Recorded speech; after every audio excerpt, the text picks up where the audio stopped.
ইরানের সামরিক বহরে যুক্ত হয়েছে 1000-এর নতুন ড্রোন।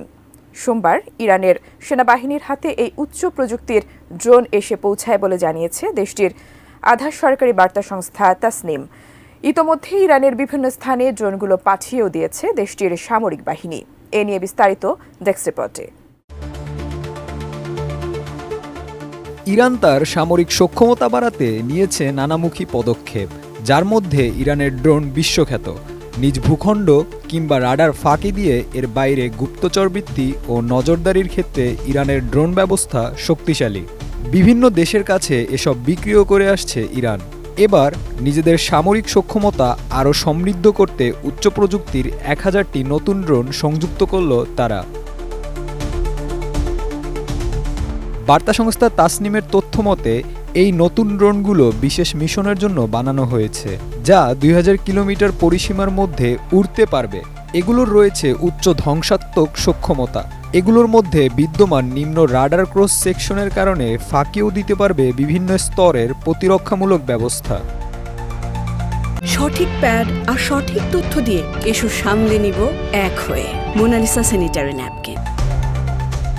ইরানের সেনাপ্রধান মেজর জেনারেল আব্দুল রহিম মুসাভিয়ের নেতৃত্বে রাজধানী তেহরানে এই ড্রোন উন্মোচন হয়, যেখানে উপস্থিত ছিলেন দেশটির প্রতিরক্ষামন্ত্রী ব্রিগেডিয়ার জেনারেল আজিজ নাসির জাদে।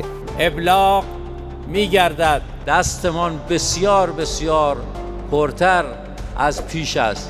قدرت نیروهای مسلح جمهوری اسلامی ایران روز به روز افزایش پیدا کرد و در حال تصاعد هست. এর আগে 2024-এর জানুয়ারিতেও দেশটির আকাশ ব্যবস্থাকে শক্তিশালী করার লক্ষ্যে নামহীন বিমানবাহী যানবাহন বৃদ্ধি করা হয়। দূরপাল্লার আত্মঘাতী অভিযান পরিচালনার জন্য দেশটির প্রতিরক্ষা মন্ত্রণালয়ের ডিজাইনকৃত আবাবিল 4 ও আবাবিল 5 ড্রোনকেও কাজে লাগাতে পারে দেশটি, যা সাহায্য করবে টহল মিশন, বৈদ্যুতিক যুদ্ধ, আকাশ যুদ্ধ ও তথ্য সংগ্রহে। সম্প্রতি আলোচনার তুঙ্গে ইরানের শাহেদ-1 36B ড্রোন, যা শাহেদ-1 36 কামিকাজি ড্রোনের একটি অত্যাধুনিক ভার্সন। মনুষ্যবিহীন এই যানের রেঞ্জও 2000 কিলোমিটার। পিস্টন ইঞ্জিনের বিশেষ ক্ষমতার কারণে এটির গতিবেগ বেশি, যা 50 কেজি ওজনের যে কোনো বস্তু বহনের সক্ষমতা সম্পন্ন। Desk report, ATN news.